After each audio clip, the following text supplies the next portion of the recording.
Thank you very much. Thanks for the invitation, and it is really a great pleasure to be here in Greece and in Thessaloniki as well.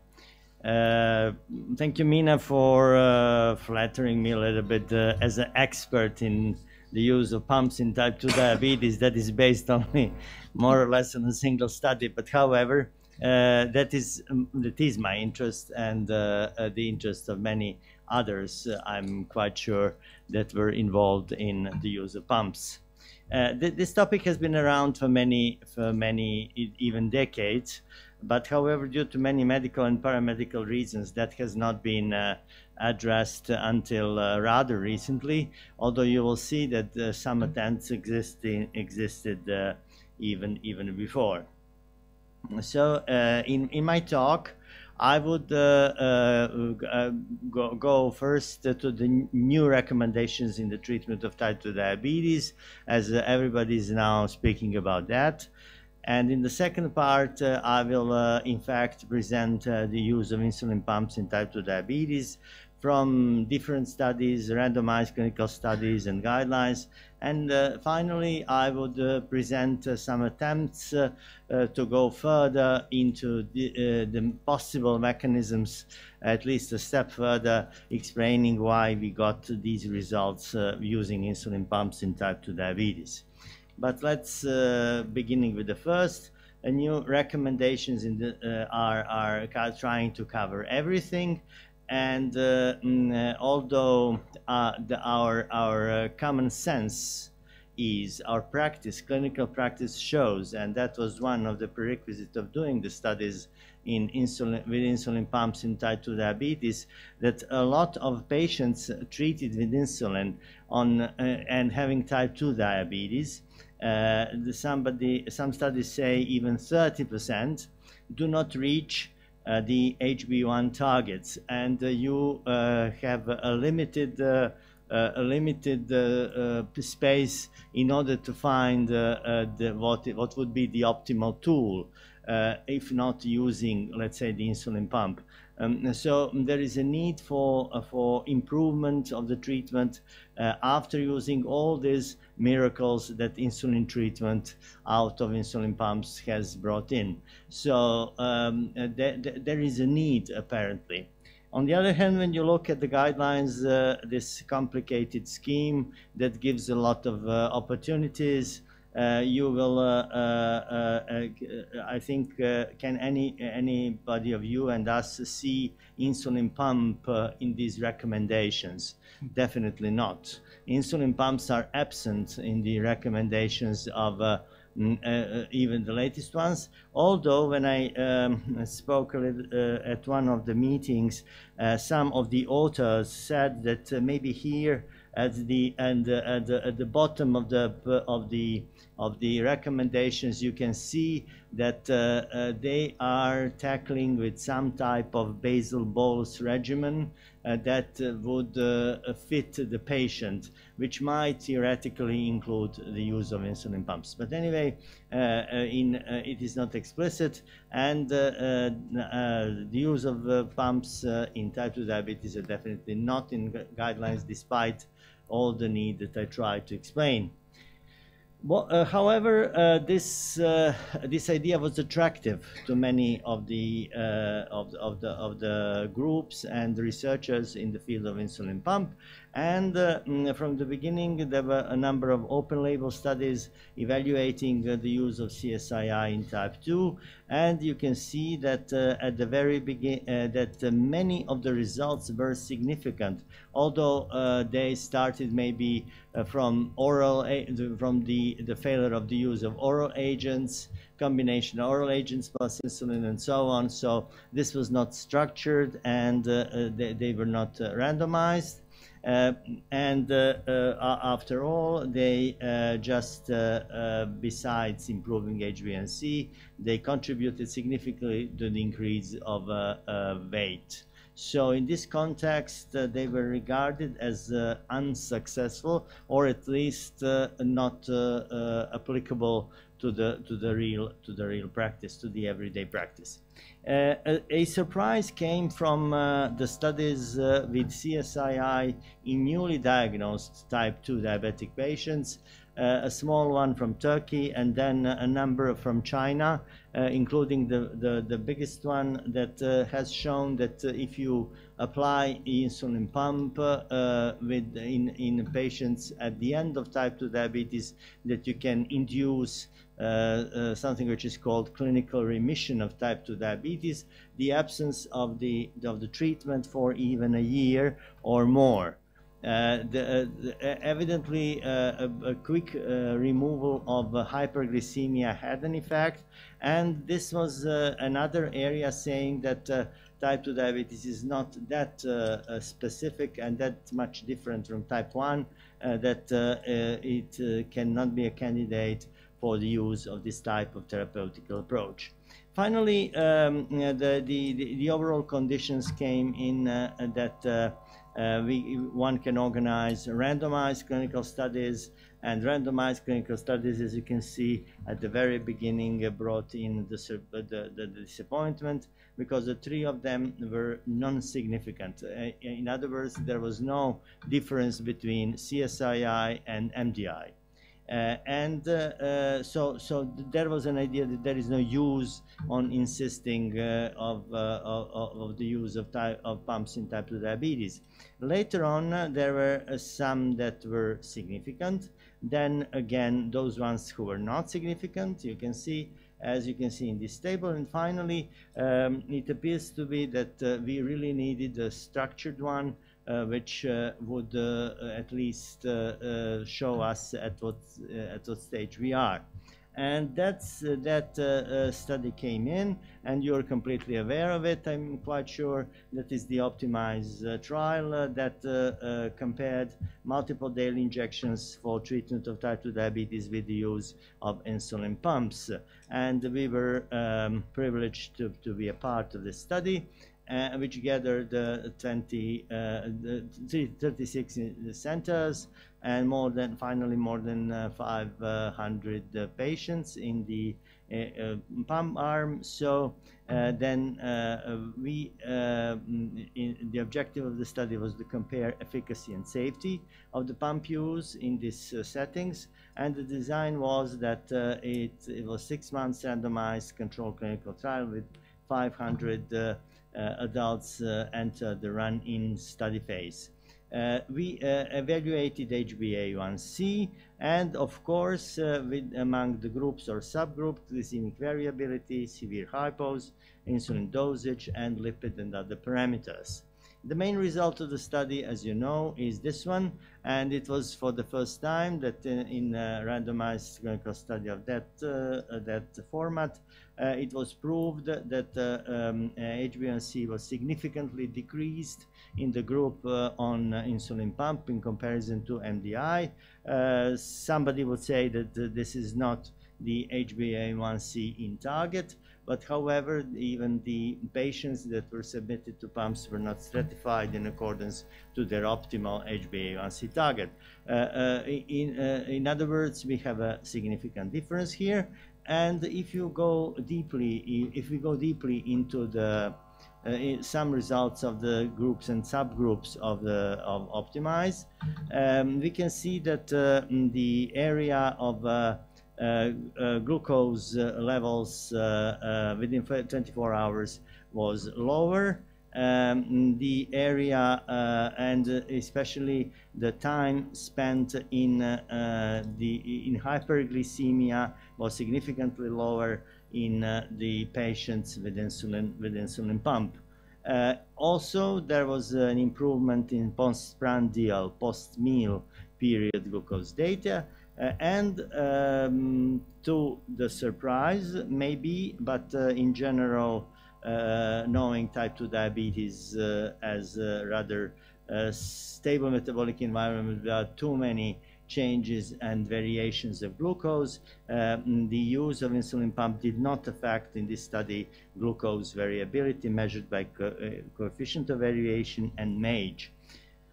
In general, the results have shown that there was a decrease in HbA1c, 55% of patients achieving HbA1c less than 8, clinically significant reduction in time spent in hyperglycemia and no increase in hypos, and 20% less insulin, which is a result that was reproduced in many studies and many analyses that were based on OpT2mise 2. A group of authors comprising our distinguished chairman tried to analyze whether some initial characteristics of the patients in fact affected the outcome, especially C-PEPTIDE, which was accused to maybe interfere with the final results. And you can see that the patients within OpT2mise 2 were grouped into those ones with very low and those ones with higher C-PEPTIDE. And when in each of these subgroups, both of types of treatment, CSII and NDI, were applied, we saw that there was a difference between CSII, which was better in all of the parameters that have been evaluated, like in changes in HbA1c and glucose levels, but that there was no difference in accordance to C-PEPTIDE. So that C-PEPTIDE was not critical for the outcome of this intervention. And generally speaking, that it does not depend on the baseline C-PEPTIDE when pumps were used. Another interesting aspect of the analysis of OpT2mise 2 results was the idea to measure the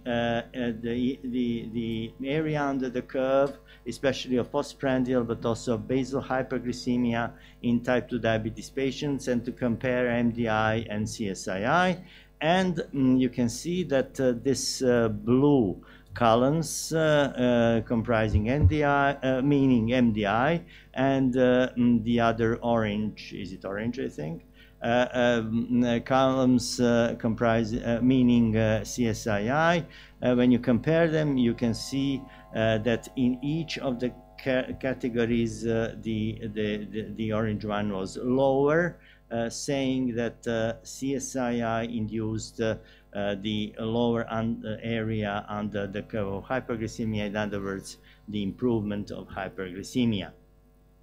And finally, if you count down the decline of HbA1c in comparison to baseline from the OpT2mise trial, you can see that this decrease is much steeper and more rapid in those ones who were on CSII, and in the OpT2mise trial than compared to the others. But when you analyzed some specific parameters, you can see that in all the randomized studies that went after or slightly before the OpT2mise trial, you can see that in some of them, for example, like in OpT2mise, you can get a significant HbA1c improvement, but in the others that it was not there. It was rather neutral, although none of the studies has shown a significant deterioration of the blood glucose control. And when you go for insulin dose, almost uniformly you get the decrease in insulin dose, and regarding the body weight as well as in the same pattern, you get that there was no change in body weight, especially there is no increase in body weight in these studies. Finally, we have an effect. We have an improvement on insulin pump treatment, not entering into the discussion how applicable and practical it is. But we try to, among the other and some other researchers, try to as well to see what might be the mechanisms or at least the outline, the major influences that are controlling that are influencing that, and what might be the potential responders, because definitely that would be the way, responders to the insulin pump treatment among type 2 diabetic patients. And of course, among those metabolic variables, insulin resistance was one that was very high on the list because it was one of the major mechanisms leading to type 2 diabetes. In this study, there was you can see this study was done in a very insulin resistant subjects. You can see that on top of the slide. On top of the slide, maybe I can show that, maybe not here. You can see that insulin resistance was high, and those were obese patients. And you can see that the switch from MDI to CSII, although very slowly, but resulted in the improvement of HbA1c, although there was no change after the initial improvement on the CSII treatment. Then when you compared the total insulin dose, you have a significant drop of the total daily insulin with CSII, which can be reproduced if you switch those patients from the other patients from MDI to CSII. So in this context, it brings in an important benefit, and mean daily hypoglycemia exposure does not vary. I mean, there was no change between these types of treatment. It was interesting that in the Chinese study, as lower fasting glucose you get, the duration of the remission is longer. So saying that if you are having insulin sensitive maybe, or can overcome insulin resistance to the greater extent that you can obtain longer remission. In the Chinese study, it was shown that during the pump treatment, both HOMA beta and HOMA IR increases significantly. HOMA beta it increases, and HOMA IR, measuring insulin resistance, it was decreasing, so that the treatment of insulin pump had a sort of direct effect, or very important effect on insulin sensitivity. Finally, we tried to embark in the study, for which I will present just the preliminary results, and what happens at the very beginning of the use of insulin pumps, and do we have responders and non-responders. It was during the 2 weeks, and these are the blood glucose values within the first 15 days, and in patients switching from MDI to CSII, what we found was really a significant decrease of daily insulin dose. And what we found by using the clump technique before and 2 weeks after the treatment was that that after CSII, the M value increased significantly, even in this small group of subjects.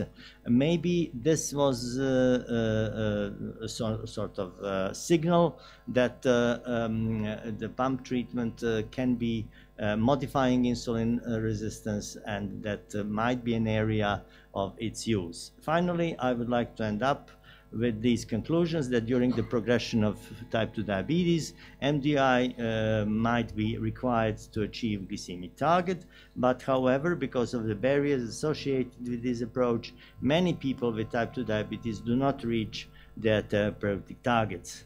The studies have been accumulated, both RCTs and open label trials, evaluating CSII versus MDI in type 2, showing that CSII achieves better glycemic control than NDI together with the reduction of total daily dose and without changes in body weight and hypoglycemic episodes that we were all afraid of.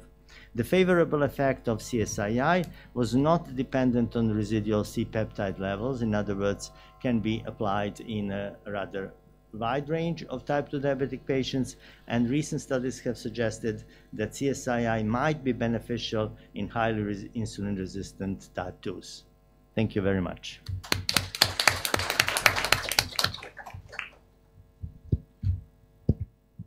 Very much, Professor Lalic, for this excellent presentation and the fascinating results on pumps on type 2s. The talk is open to discussion. Erotisis? Yeah. Professor Didangelos. Thank you very much for excellent presentation. In our country, it's not approved for type 2. I don't know in your country. Neither in our country. But we had a patient, a single patient, with serious problem from the heart. So hypoglycemia should be avoided. And we tried pump therapy, and the result was spectacular. Oh, really?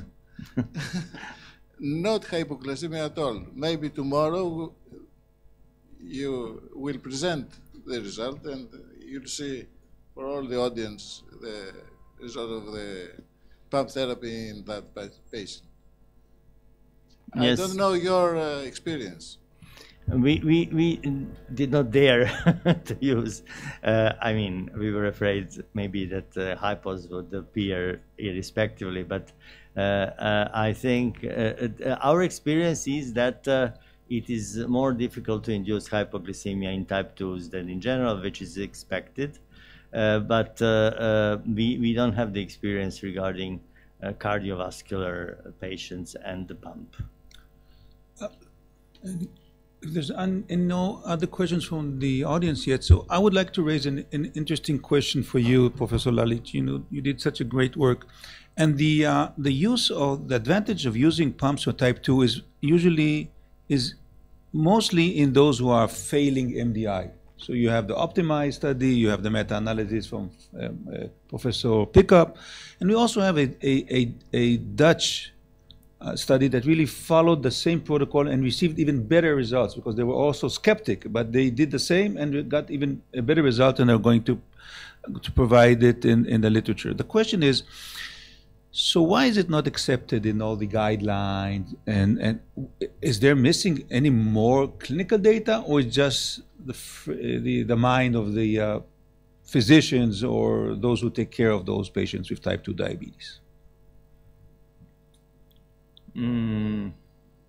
I think, sincerely speaking, that it relies in the third cohort of the people deciding about who will reimburse those pumps, and and they do not follow. They are frightened by the number of type 2 diabetic patients, and that they think that we would put now the pump to every type 2 diabetic, and that would destroy the National Health Service and its finances. I think that this is the main reason. So that stops any serious discussion about that. That's why in this context we might, if you would like to contribute, we might go for responders. We might go for who would really benefit of insulin pump, and it might be that one day the population would be broader, that we will have less expensive insulin pumps. I'm doubting it, but anyway, and a separate design for type 2 or whatever. But I cannot see really that you should give up of the achievements that we got during the use of type 1, the pumps in type 1 diabetes, just because of the simplicity. Let me ask you, how did your patients accept the pump? being type 2s, not very well. Not very motivated as the type 1s. Very well. They were very good in that. They are on insulin, so they are patients treating with insulin. So they multiple daily injections. So they the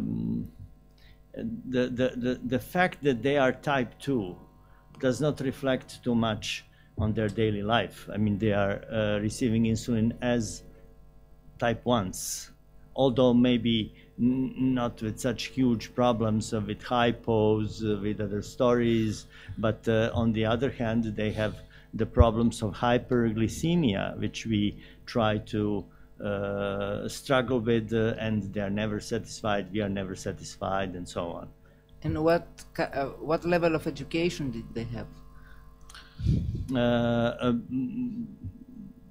It's usually the level of education, the education goes step by step for everybody using insulin pump, but we are trying to expand and to put them in a very close regimen to that of type 1. So I can help you here with the answer also, because in the OpT2mise study, the question was, do you need to be extra smart to work with the technology? So there was a built-in questionnaire on cognitive state, it's the MOCA, and surprisingly, first of all, the whole group did not do very well on the MOCA, so they were not the brightest. Those who are failing did not come from the brightest from the cognitive point of view. And there was, and even though they did well, and when we try to differentiate those with a higher cognitive state versus a lower cognitive state to see who has done better on pumps, there was no difference. So the cognitive state did not, and there was a minimum of cognitive states. I think it was, do you operate a mobile phone, was the only question that we asked. But if you pass that test, it doesn't really matter how bright you are or how cognitively you are, and did not change the results. By the way, education a bit did, and we thought it's more in context of the socioeconomic state than the cognitive state. Yes, but if I can give you a comment, by the education to insulin pump even in type 1, we are covering some things that we are lacking in a general education on diabetes. So it might be definitely that this improvement is due to partly to that, especially when type 2s are concerned, when you should educate numbers and numbers of patients. Thank you a lot. Thank you. Professor Lalic.